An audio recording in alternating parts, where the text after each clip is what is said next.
To most of the American people, Dr. Leary is known as the LSD guru. He has never ceased to astound me, amaze me, perplex me, and teach me something new every time we meet. And I expect in the next 26 years, he will continue to do that. And if longevity research pays off, he'll be doing that for a couple of 100 years more.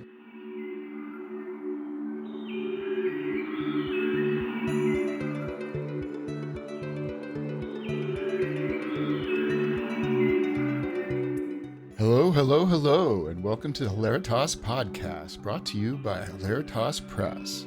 My name is Mike Gathers. Join us as we explore the world of iconic writer Robert Anton Wilson and the people and ideas who influenced him. On our last episode, biographer and poet Nicholas Murray took time to chat with us about Aldous Huxley. And in today's episode, we discussed Dr. Timothy Leary with John Higgs. Visit us at hilaritaspress.com/podcast for show notes, links, and past episodes. And while you're out and about on the internet, please hit the subscribe button, the like button, and or leave us a review for the Hilaritas podcast to help find the others and spread the word. It helps more than you might think. A rising star in the field of clinical psychology in the 1950s, Dr. Timothy Leary published his book, The Interpersonal Diagnosis of Personality, in 1957. Dubbed the most important book in psychotherapy of the year by the Annual Review of Psychology, Leary's research led to the development of transactional analysis, popularized by Eric Berne in his 1964 book, Games People Play. Behind the scenes, Leary felt a growing dissatisfaction with routines and predictability of 1950s middle-class intellectual life. He had begun teaching at Harvard when a colleague told Tim about his experience with a psychedelic mushroom on a trip to Mexico. So in August 1960, Timothy Leary traveled to Cuernavaca, Mexico, and consumed psilocybin mushrooms for the first time. Leary would later comment that he had learned more about his brain and its possibilities, and more about psychology in the 5 hours after taking these mushrooms than in the preceding 15 years of studying and doing research. He began a psychedelic research program at Harvard University with Richard Alpert, but within 3 years the situation had gotten so out of hand that Harvard terminated Leary and Alpert in 1963. Intrigued by his research, 3 heirs to the Mellon fortune lent Leary and Alpert their 2,300-acre estate in Millbrook, New York, where they continued their experimentation with psychedelics. Meanwhile, after a few years in Yellow Springs, Ohio, Bob the Provider took a job with Ralph Ginsberg's Fact magazine and moved the family to New York. In Cosmic Trigger, Bob the reporter wrote, "I wanted to interview the controversial Dr. Leary for Fact, but Ralph, with that strange prescience which marks his career, said the psychedelic drug excitement was all over, 1964, and nobody was interested anymore, 1964, and Timothy Leary will soon be forgotten, 1964. Still, I wanted to meet Dr. Leary. Finally finagled a freelance assignment from Paul Krasner of The Realist and made the journey up the Hudson to the Millbrook ashram."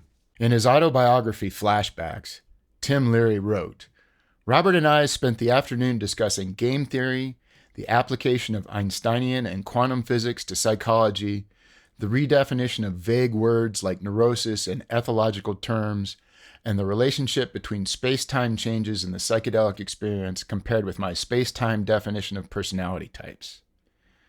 In the subsequent 18 years, I have been interviewed by hundreds of journalists, some hostile, most sympathetic. With one exception, Wilson was the only one who had read my books and was ready to discuss the scientific nature of my work."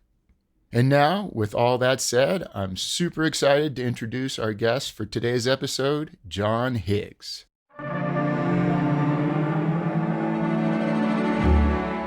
Welcome to the Hilaritas podcast. This season, we're discussing influences on Robert Anton Wilson, and today we're talking about Timothy Leary. So I'm very excited to have Timothy Leary biographer John Higgs on. John, welcome. Hi, Mike. Lovely to talk to you. Yeah. So John has, you've written a few books now. I Have America Surrounded. The Life of Timothy Leary was your first, I believe. Yeah, it was. It was about 2005 I wrote that. I think it came out about 2006. So that's why I was apologizing earlier. If it takes me a while to get somewhere inside my head is buried that book. I've written about another 10 since then. Oh, no kidding. Yeah, so my poor brain has shifted quite a few bits of information into deep storage, but it's all there somewhere, I've got no doubt. Well, we'll work at it slowly. I know you wrote a book on the kind of enigmatic band, the KLF, and Mhm. William Blake most recently. And I saw an announcement where we're to expect a Beatles book next year. A Beatles and Bond book, yeah, called Live and Let Die. Oh, right. That's coming out next September. Oh, fantastic. Yeah. Well, let's slowly start to dip in. We're talking about Leary in the context of his influence on Robert Anton Wilson, and maybe this is a little overly ambitious on my part, but I'd love to. When I bring up Timothy Leary in front of a lot of folks, there's so much negative mythology around him, and I'd kind of like to see if we can chip away at some of that today and maybe recast the man. But it might take a few more podcast episodes to more than one to do that. It would take a lot to sort of shift the horror people have around his name still. People go, Timothy Leary, he's a charlatan. And you go, why? In what way is he a charlatan? And they're like, he just is. He's somehow managed to sort of develop this position of scapegoat now for the whole psychedelic movement. Anything that went horribly wrong, you can put on Timothy Leary, blame Leary. It was just him. He was a bad person. It's not psychedelics. It's not the movement. It's not what we're learning from these things. It was that guy over there. And, he's great at that. He's great at the role of scapegoat of everything that's wrong. I think a lot of people in psychedelic research are probably aware that maybe their parents are disappointed that they're in psychedelic research, or that they don't feel it's respected by the culture in the way that they admire it, and things like that. So to be able to say, no, that's just Timothy Leary, it's a sort of put off. And, maybe in some ways that's necessary, as more and more medical research gets undertaken, and as academia and science slowly return and look at the sort of questions that it raises, maybe we need that. Maybe that's necessary. But I'm one of the few people who, like Robert Anton Wilson, I would just firmly stand next to Timothy Leary, and I'm very fond of the fella.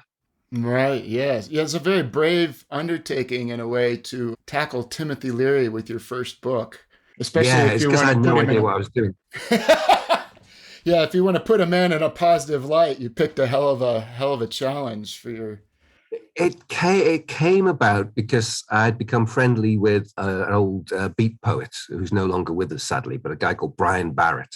He was living in South London at the time, and me and my friend Flint would go and visit him most weeks, and he would just tell us all these stories. And he was with Leary in Algiers, and he was with Leary in Switzerland, and they had a falling out in the 80s because Brian just got into heroin, and that was it for Leary.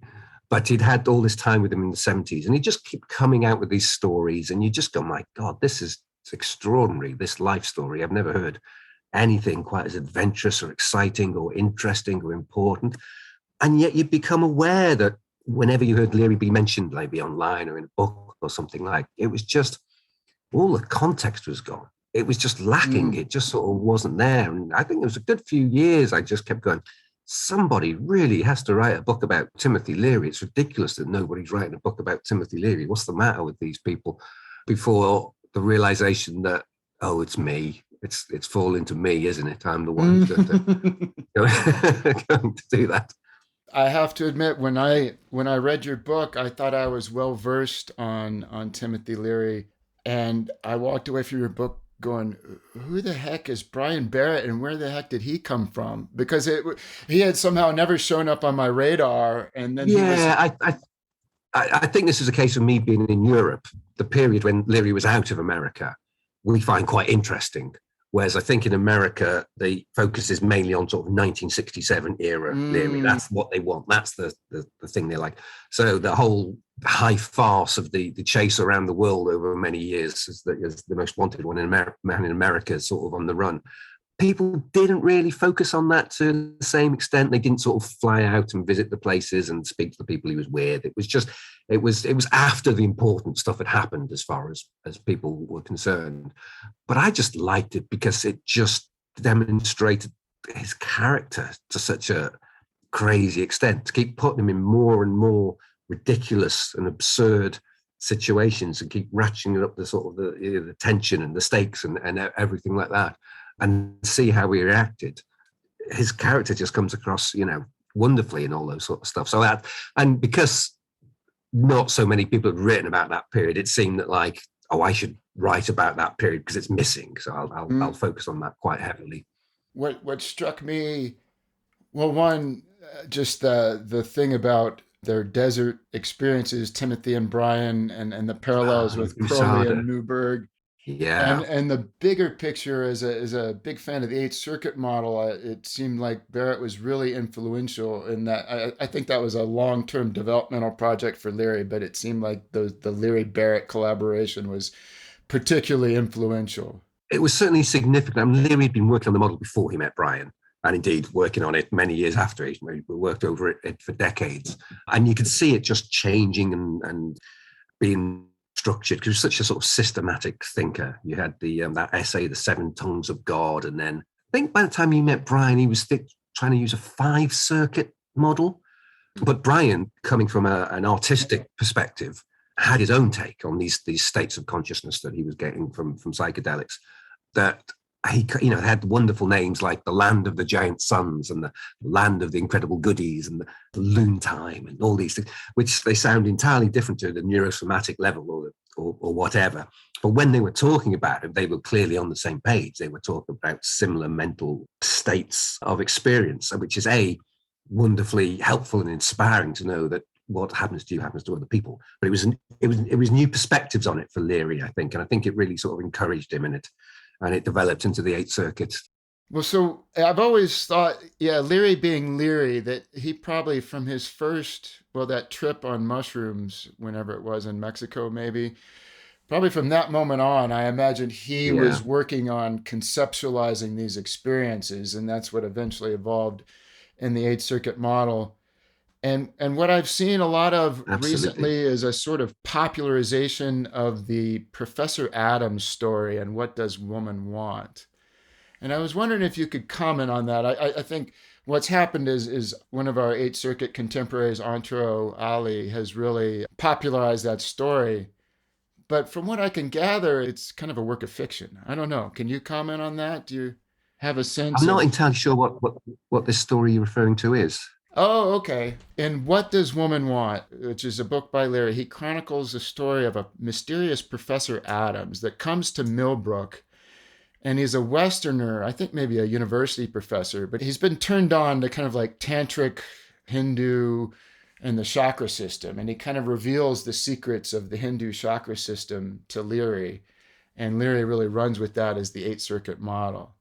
Maybe we're going off on a topic that for some reason I thought you had commented on the past, and I was hoping to get your comments on again, because the myth is that he kind of delivered the model to Leary. And it's a great story, and that's the way Leary presents it in this book in the early years at Millbrook. But I think it really takes away from Leary's genius and creativity and how much work he put into this model. It wasn't just, I think the chakras inspired him and influenced the model, but I don't think it was that simple.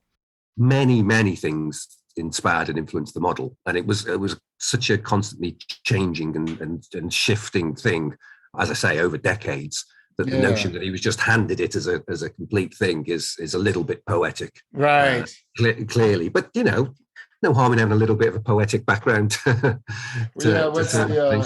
Never let the truth get in the way of a good story. Yeah, he loved his Irish facts, which he always defined as like, normal facts, but better. That was an Irish fact. That was right. So let's maybe circle back to the beginning here and paint a little picture of Timothy Leary. Can you tell us a little about his childhood? I picture this good little Irish Catholic boy with maybe a mischievous Leary grin, and I don't know if that's... Yeah, that's fairly how I picture him as well, fairly middle class, upper middle class. I think his father was a dentist, but always the sense of him being trouble. He was everywhere he went. He went to West Point, and there was a whole saga there in which he was silenced and spent a year with no one speaking to him, and then he got out of that and went into universities. And it's a constant tale of someone being expected to fit in to different establishments and just not being able to, just never really being able to. But even through to places like Harvard and things like that, he would go in at sort of a high level in a prestigious place, rattle around and just create trouble in some way, and sort of come flying out of there, as he saw it, elevating up to a higher level.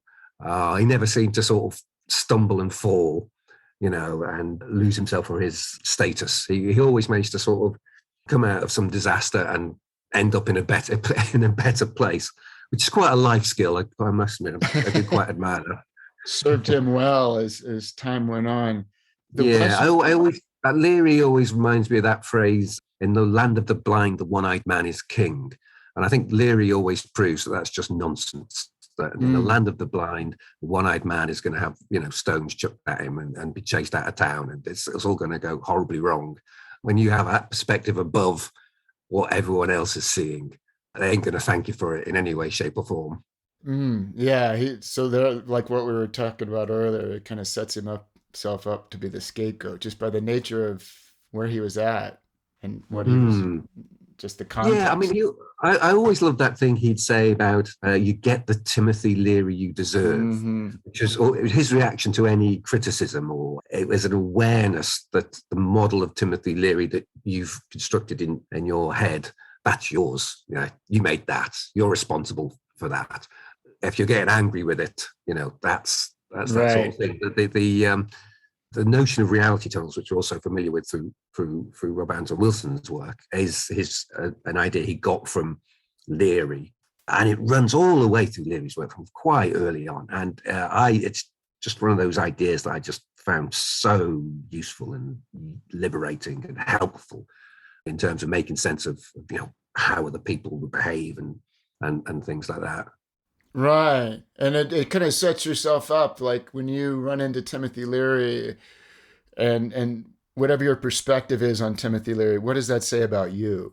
Exactly. And you really understand it if you try and write a biography about him in particular, because you get, you marshal all your facts and you do your research and you do your interviews and you get all the details, and you suddenly become aware that you could use all this, accurate and well-researched stuff and create an image of him as, an absolute saint or total hero or a complete fool or a crook or a charlatan or an idiot. You could use the same stuff by rearranging it and leaving bits out to create all these wildly different portraits of a person. And then you suddenly have that dawning realization of, to what extent is this not a portrait of the man I'm trying to write about? To what extent is this a portrait of me? It's really, when that hits you, that's really quite a shocking sort of realization.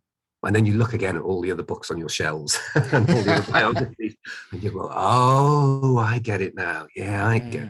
It seems like a hell of a project you had for your first book there, to run into. And because I was so, because I had no idea what I was doing, I was happy to just dive in. And I remember I was taken to see Robert Anton Wilson on one of his film nights when I was over in America doing research, which was obviously a real highlight and personal memory of great importance to me. But I was worried. I thought, he's totally going to see right through me. He's going to see I've got no idea what I'm doing here.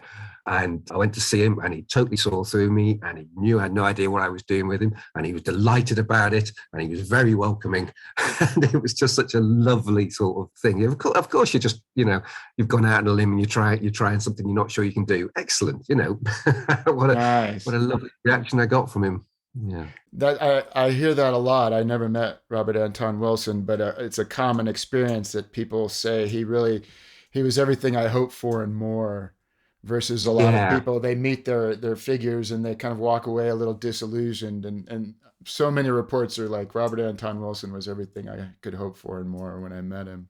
That's partly one of the things that's why I have him so high on a pedestal. Because if it's someone who's trying to find a way of living and trying to find a philosophy that makes life a good sort of thing, you do have to look at them. And you do have to see how they treat. I mean, like Timothy Leary, you could make a lot of arguments about how he treated his children, especially from his first marriage. And no one's really going to sort of put Leary as a life model. He's this little fire that ran through the 20th century, is this trickster spirit. You know, you wouldn't want him as your dad, Right. perhaps. I'm sure Zach, you would disagree with that. The older Tim, you know, was a much a better family man than in his early days, or what like that. But someone like Robert Anton Wilson, you just get the sense of they have this philosophy and they apply it to life, and it's fertile and it's good and it works, you know. That's an interesting, I mean, when you talk about Leary and the comparisons to Crowley, and, you know, maybe these people that have deep flaws, like all of us, and they're not necessarily working to iron out those things so much as they're blazing ahead, they're blazing new trails, and they don't have time to be bothered with some other things because they've got frontiers to explore. You mentioned Leary's West Point experience earlier, and I wanted to make note of that because it seems like it's easy to underemphasize. He got in trouble, I can't remember why, but he got excommunicated, right? Which is sort of a West Point punishment where we're just going to give you the silent treatment until you break and quit. Yeah. And what was amazing about Leary is he never broke. He just kept going, and he broke them. Yeah, absolutely. After, you know, years of being, you know, treated, which is such a hard thing to endure. Right. You know, an entire system turned against you. And it was over something stupid. I'm sure it was over a bottle of whiskey on a train or something like that. Yeah. And it's more if he'd have admitted to it and taken the punishment and acknowledged their authority over him. I think that's the sort. Then it wouldn't have escalated to the thing it became. I think one of the things he negotiated is he wanted a written apology, written or spoken out loud in public as a part of his. That's right. Yes. Acquiescence. So that's right. He got an honourable discharge in the end, didn't he? That was right. Yeah. And I wonder, just to be able to endure that, it kind of, you know, Leary seemed like he had these kind of repeating patterns in his life, and this kind of is like that being stuck in solitude when he was in prison, where he just was given the silent treatment in West Point, and everybody else before, I don't know if anybody had ever beaten the system like him. Not that I'm aware of. Right. And so I mean, the system worked. You know, the system broke you. It was there to break you. Right. And it worked. And then Leary came along. Right. And I don't have the same statistics on solitude, but I believe he endured just an amazing amount of solitary confinement in prison that just no human being should be able to withstand. But somehow he had the resilience. In the 70s. Yeah, in the 70s. Yeah, right. Absolutely. When he was recaptured, it would be interesting to get some data on that, because it's the way he reframed it, as he'd basically gone on retreat, and the entire system was there to help him have this solitary sort of hermetic sort of retreat. His ability to reframe circumstances in his favor is always quite funny. You know, no matter what goes horribly wrong, he can always go, but you know, this is good for these reasons. Yeah. So that was okay. I reread your book in preparation for this interview, and one of the things I walked away with is just his kind of chameleon-like ability to adjust to his environment. And being a man who went through so many various experiences, he just had a lot of different personas to take on, and then being able to kind of recast his environment to a favorable, to be in solitary confinement for the amount of time he was, I think is beyond 99.999% of us. And and I think that's why I wanted to sort of not focus so much on, you know, 1967 era, you know, on Leary that everybody knew from the film reels and that Summer of Love era, because that was him, an older academic man adapting to the time. But it was always him adapting to the time in different ways. And if he was on, you know, on the run with arms dealers in Switzerland, it would be a very different way to if he was in San Francisco with the Haight-Ashbury. So to just focus on one point sort of misses that sort of Zelig-like changing sort of chameleon that is what's interesting about him, I think. Yeah, you did a heck of a job fleshing out a lot of unexplored areas in his life and casting him in a more fair and balanced light, for sure. Oh, thank you. Yeah, I mean, it came out at the same time as a very anti-Leary book by... Was it Robert Greenfield? Greenfield, yes. I always want to say Greenleaf, I'm sorry. Robert Greenfield, which is on a big, mine was just on a small book, which just came out on a big publisher. Mine sort of pretty much disappeared. And the Greenfield book, I think, still has framed a lot of people's understanding of who Leary is and that he's a bad un, that he's you know, Mm-hmm. you see at festivals in the UK, and there's usually someone doing a talk on psychedelics, and many times you wander in and go, they've read the Robert Greenfield book, and you that's why they know Leary, and you just sort of wander out. Even in that Michael Pollan book, which I thought was great, the Change Your Mind. Change Your Mind. Yeah, he starts off, and every time he mentions Leary, it's like, but we'll get to him. You know, the terrible charlatan Leary, will get to him. But by the time he starts to write about him, from my reading, it's almost like he was having a sort of a dawning realization that maybe he was actually necessary. Maybe this needed to happen. It needed this sort of character, even though he'd been told that this is the demon of the saga. It was the sort of realization that actually, yeah, that story, it's not, that misses out an awful lot. Yeah, I get the feeling that if it wasn't Timothy Leary, it just would have been all that shadow scapegoatism would have been projected on some other leadership figure in the movement. Yes, entirely possible. And Leary does wear it well. Right. And, you know, the people who criticize him, they'll happily use his ideas without credit. They'll happily talk about, you know, set and setting, you know, the question of whether they'd even know about psychedelics if Leary hadn't sort of forced them so firmly into the mainstream at that particular point in time is always an interesting one. You know, we can't really see what the image or the research into psychedelics would have been like without Leary, because his impact was so monumental. Right. I heard a recent or somewhat recent podcast with Michael Pollan where this subject came up, and he said everyone they talked to, they would say it would be oversimplistic to blame it all on Timothy Leary. Yeah. And then they would go on to blame it on Timothy Leary. This is what I think I really admire about Robert Anton Wilson, is that almost uniquely, he was the one person who stood by him and said, no, but look at his ideas, look at what his work, look at what he's telling us.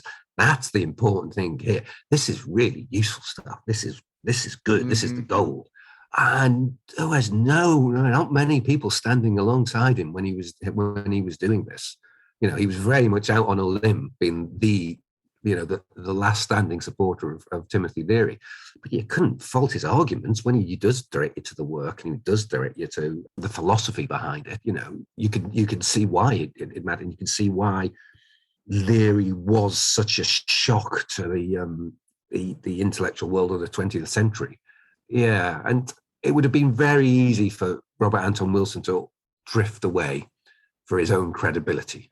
You know, it would have been an easy thing for him to do at that sort of point, but he never did. And he hung in there fanatically and passionately. I mean, definitely, absolutely. Yeah. It does him great credit, I think. Well, I'll ask you, if I know we're dusting off some old memories, but I over the pandemic, I checked out the Interpersonal Diagnosis of Personality, Leary's book, right before he discovered psychedelics. And I've been in the psychotherapy profession for the last decade or so, so I'm kind of in the know. And I was floored by that book. I just thought, for a book that was written in the 1950s, I thought it was extraordinarily progressive. I mean, you listed several points in your book as well about why it was. I just wonder, had he not discovered psychedelics, what his contribution to the field might have been like. Yeah, I mean, at the time, I believe that book was incredibly highly thought of and influential. And it's just the fact that his name became dirt. That, well, I don't know. So it's interesting speaking to you about this. I did wonder if other models had sort of come along and superseded it, and there was obvious flaws in it from a modern perspective or anything like that. Or whether it's just... you know, there's kind of two competing fields, maybe, or three or more. There's kind of the cognitive behavioral modality, we'll call it, in psychotherapy that's rigorously studied and kind of clinically accepted as evidence-based. And that's kind of what the mainstream viewpoints fall on these days. And then there's humanistic psychology, which is where Leary would fit in. And, you know, these two fields are kind of at odds with each other in a way, but it seems like Leary was on the cutting edge of what we would call humanistic psychology. And I get the impression, particularly from your book and others, maybe he was just kind of getting burned out, and maybe he wouldn't have progressed that much further because he was kind of feeling like he was hitting a brick wall in his field before discovering psychedelics. I don't know. Possibly, but I mean, they had a lot of ideas in there. Well, particularly once he discovered psychedelics, where the therapist would take the same medicine as the person being treated. The therapist would take psychedelics with the people he was working with, which were wildly ahead of the thinking of the time, and still probably quite troubling and problematic for sort of a lot of people. Even though I can see his reasoning, I can see why he thought it had to sort of try and escape that sort of objective lock that was blocking the work, blocking things from sort of working. So yeah, I don't know. It's a very good question. I sense that there was stuff in there that would have been a bit too much for people, even if he hadn't gone down the psychedelic world. Right. But here's nowhere to the same extent, to put it that way. I actually, here's an interesting exercise. I took your main points from your book, and maybe we can go through them real quickly. So he kind of pointed out that psychotherapy was really, what was considered normal was really just white middle class values, for example. Yeah. And I think that's very much an idea we're much more comfortable with now than. Oh, yeah. We're talking about white privilege and inclusivity. I think, that was maybe something he would have been persecuted for back in the day. But like you say, is become really a flag that we plan ourselves on now. It's called weird now, isn't it? Weird. White educated. Oh. There's a terminology for. I've not heard that, but that's great. Yeah. The other one is symptoms versus environment and circumstances. So a focus on symptoms versus looking at the context and the circumstances of the person's life. I think that is also a big point in humanistic psychology that's still, that actually neuroscience is starting to figure out, but it hasn't quite made traction yet, but it's getting there. So that's fascinating. Looking at neurosis versus pro-survival adaptions. I think that's a very progressive point. Its time has not yet come. My background is in Gestalt therapy, and we speak of creative adjustments. We don't think of disfenses, we think of creative adjustments. And so it's kind of a positive spin on these things, but it's still kind of, it's out there, but I wouldn't say it's gained a lot of acceptance. The field is really focused on diagnosis and neurosis and clinical assessment. And so it's just kind of the mindset is more that medical mindset still dominates the field. And then personal responsibility over victimhood. I think we're starting to see this kind of idea of responsibility and empowerment.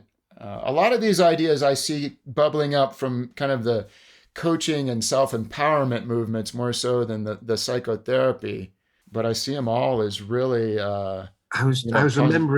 I was thinking about that song he did with, was it Throbbing Cox in the 80s, where it's got the voice of Leary over this sort of, there's helicopter noises and it's sort of an angry sort of techno-y sort of thing, and Leary's going, "Welcome to the prime time victim show. You're a victim. You love to be a victim," and just sort of shouting at the listener to accept that they want to be a victim. They love their own victimhood and stuff like that.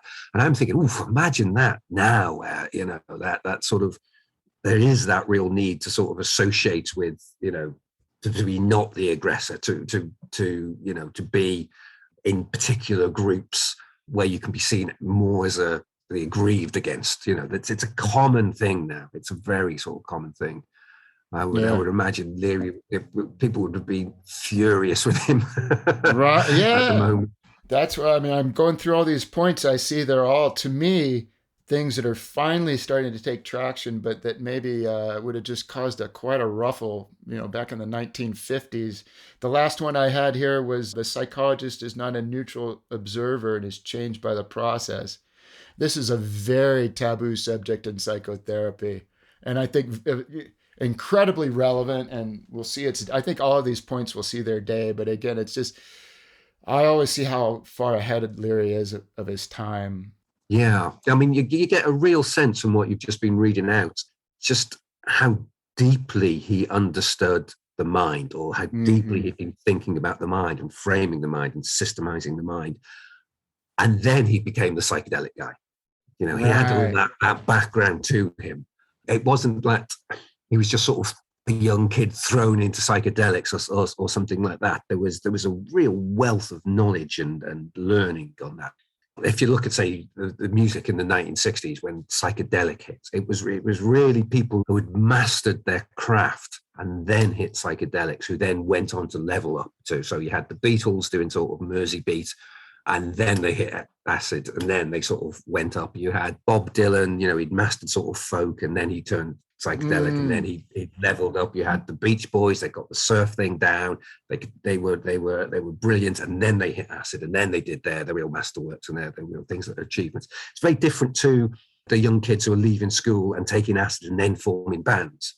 You know, they not having that sort of bedrock of experience and knowledge there when you hit that sort of expanded mindset it's something to look out for. I think it's quite an interesting point. I think that's a great point. He really had the foundation in place, and yet there was a sort of tension in his life, I think, between the suicide of his wife and maybe a little frustration with his profession, and then suddenly boom. Yeah The starseed signals just came out. Were there any, for somebody that had researched Leary so thoroughly, were there any new revelations in there for you? Revelations? I'm not sure about revelations. It was a delight to see it. I would have killed to have seen it 15 years earlier when I was working on that book. If there had been someone like Wilson who'd sort of come along and framed it in those sort of terms. I think I mainly got from that, though, was Bob's loyalty to Leary. And there's many things in there that you go, oh, well, maybe it's first draft, but that doesn't hold up too well. You know, that's dated or in some way. But it's always from a desire to sort of stand by his friend. It's not a neutral defense. It's a very loving defense. The general notion that, no, hey, you have to look at his work, that stands up. That's absolutely valid. And it's, you know, and it's a great introduction to all those sort of things. But it's not Bob at his most dispassionate or neutral or objective by a long chalk. And maybe that's why he passed on it and it never sort of light of day at that time. But it's fascinating. Yeah, as I was talking to a friend of mine about it, they were saying how it was just nice to read young Bob again, you know. Yes. Excited by ideas and excited by the new horizons that were just suddenly appearing in thought. So I wanted to throw something out there, and maybe I have some new information on you that I found, but there was this infamous meeting of the pranksters. The East and the West Coast psychedelia met at Millbrook. That's right. Do you remember that? Yeah, and it was a bit of a damn squid, and people were a bit disappointed. But it was said, I think, in the Electric Kool-Aid Acid Test book, that Leary didn't come down and he didn't see them or something like that. But there are photos of them together. Right. There are photos of Leary on the bus, so that's not the case. You know, that's been it's been misremembered. Debunked. Yeah, I think he was meditating or something when they came, so they had to wait for him. And what's been said later, I think, after the fact, is that Leary was sick at the time and just wasn't up to it. Oh, that rings a bell. And that's what's in your book.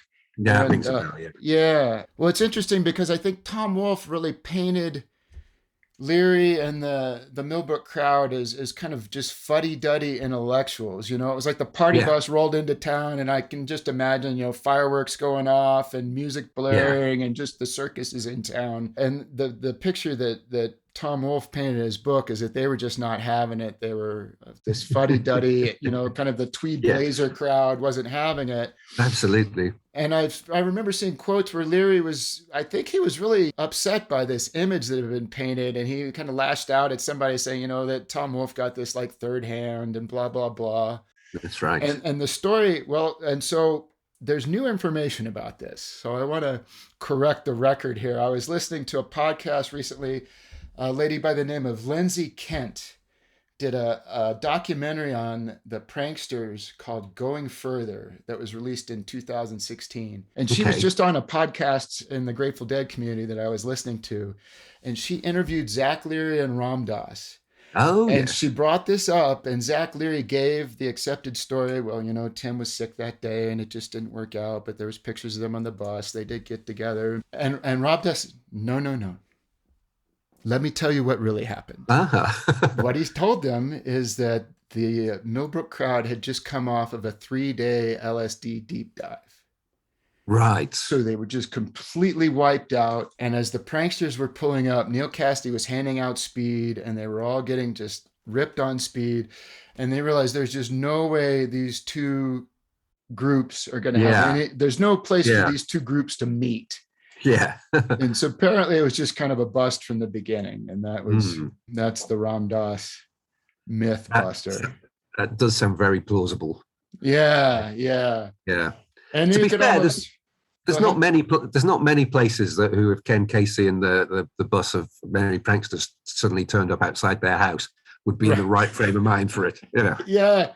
So Right. expect that is probably, And if you're a prankster, I'm sure your hopeful. attitude is to go with it in the moment and just be there. And why can't these guys just show up for us? But I can understand.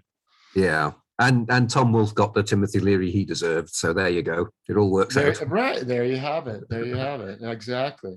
One of the things we touched on earlier, I think, is that Leary was just flexible by nature. You kind of show in his book how he kind of adapts to his environment, and he goes from maybe the hip, cool Harvard professor to the psychedelic cult leader almost in California, to then merging with the FBI interrogators, and then maybe kind of melding into his time in Switzerland with the French arms dealer, and kind of driving a Porsche. And he always had this, what was it? You could be anyone this time around. Yes. And this idea of reality selection. And I don't know if you have an opinion on this, but I don't know if I operate that way. It seems like maybe Timothy's ability to change completely is kind of part of his nature. Yeah. And there's maybe something about the rest of us. We kind of, like Robert Anton Wilson has a wonderful essay called Becoming Who You Are. Yeah. And it seems like that's a little bit more reasonable approach. Definitely. It was not a natural thing that he was doing. It's not a thing that other people can do.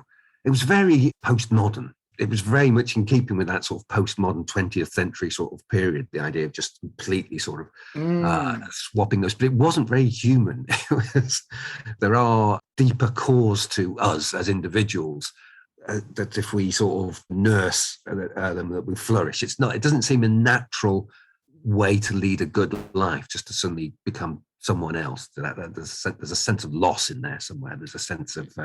it wouldn't work for me, put it that way. But it's something that only he could really do. Yeah, there's something about Robert Anton Wilson and Timothy Leary where I wonder how much they're just trying to create a message of hope and optimism. Yeah, and a philosophy that makes life worth living. Yeah. And so, is this idea that you could become anybody anytime around, do they really believe that? Or the space migration, intelligence increase, and life extension, how much do they truly believe that? And how much are they just trying to create a more optimistic and hopeful message and kind of reorient us, and, change is possible? How much they believe it. It's certainly a belief that they wear at that time because it seems the right one.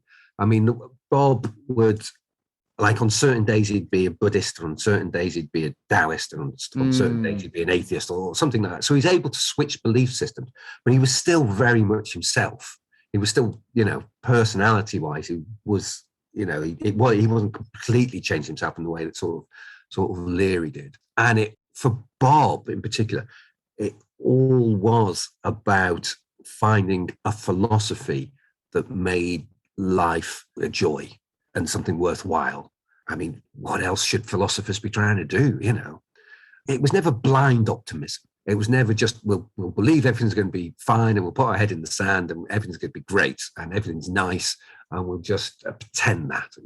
It was always a sort of a pragmatic optimism. It was always the understanding that the optimistic mindset would find all these different solutions to problems, when a pessimistic mind would say there isn't any, no point trying. So just by statistical sort of odds, having this sort of pragmatic, optimistic mindset was going to make things better compared to other mindsets.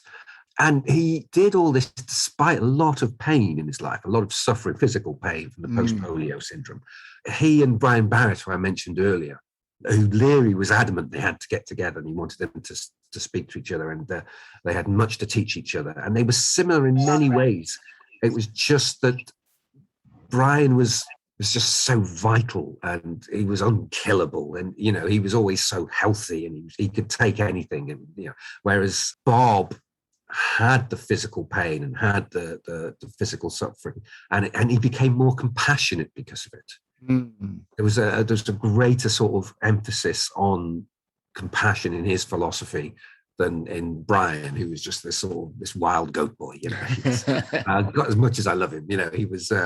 You could sort of really see the difference there. Yeah, and I do think what the philosophy that Robert Anton Wilson put together and sort of gave to us is a real gift, and to give it to us was a compassionate sort of thing, because I do think people who read Robert Anton Wilson do and absorb it and take it on board do have a higher quality of life than people who are unfamiliar with the ideas he's talking about in a lot of ways, and they're less likely to sort of go horribly wrong.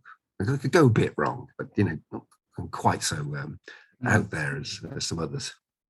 Yeah, thank you for that. And I've heard you say it in the past, but just noting the bravery of Robert Anton Wilson in planting that flag for Timothy Leary and really putting the message out there selflessly and by making huge sacrifices. I mean, as this podcast series will show, the people that Robert Anton Wilson was attracted to for ideas, he got the good ones. Whether it was James Joyce or Korzybski or Leary or Huxley, in the 20th century, he was finding the jewels time and again. He was finding the gold. This was the thinkers that matter, and many who are not credible or respected. I'm thinking of the Ergonon guy who was taken to jail. Wilhelm Reich. And all this stuff was Wilhelm Reich and things like that. Bob would be quite happy to sort of stand alongside Wilhelm Reich because of certain ideas that he found useful, even though he wasn't necessarily endorsing everything. But if there was something that he thought was true and valid, he would stand up for it, regardless of how much that person was being rejected and was being martyred. It's that one-eyed man in the land of the blind thing again. Yeah, and you're right. It speaks very well of Bob that he did that time and time again. Excellent. Thank you for that. I appreciate that. Well, as we wrap up here, is there, maybe you could summarize, these are big questions, I think, but Leary's contribution to the world and or his influence on Robert Anton Wilson? Oh, huge.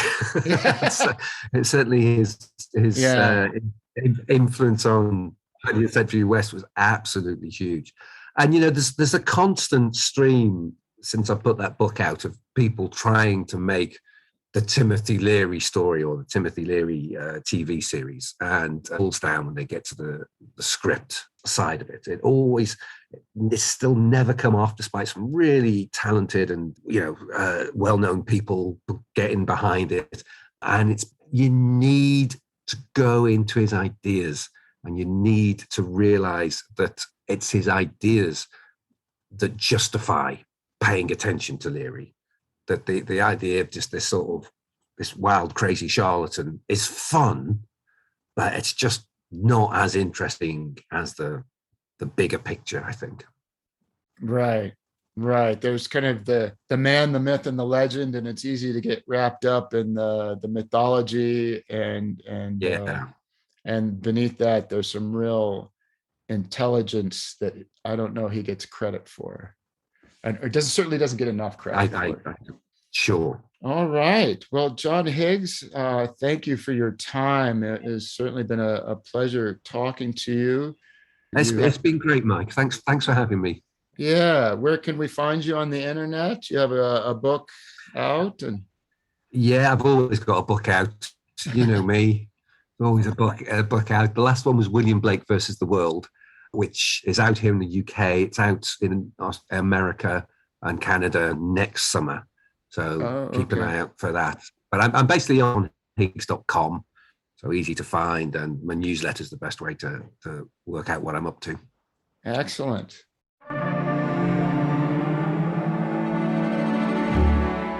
That concludes our episode. Thank you for listening. We hope you enjoyed it.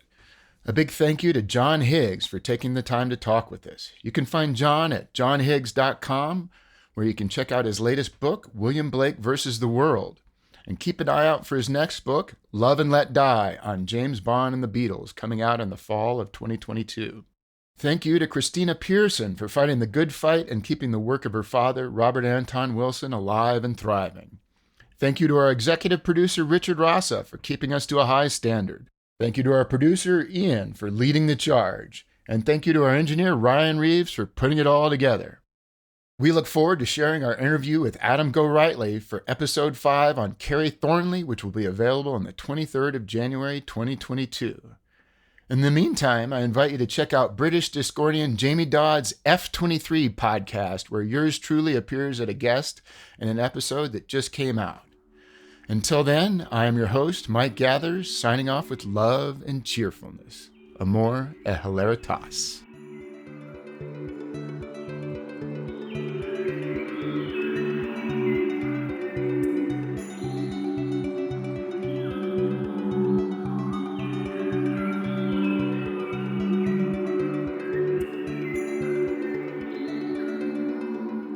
Astound me, amaze me, perplex me, and teach me something new.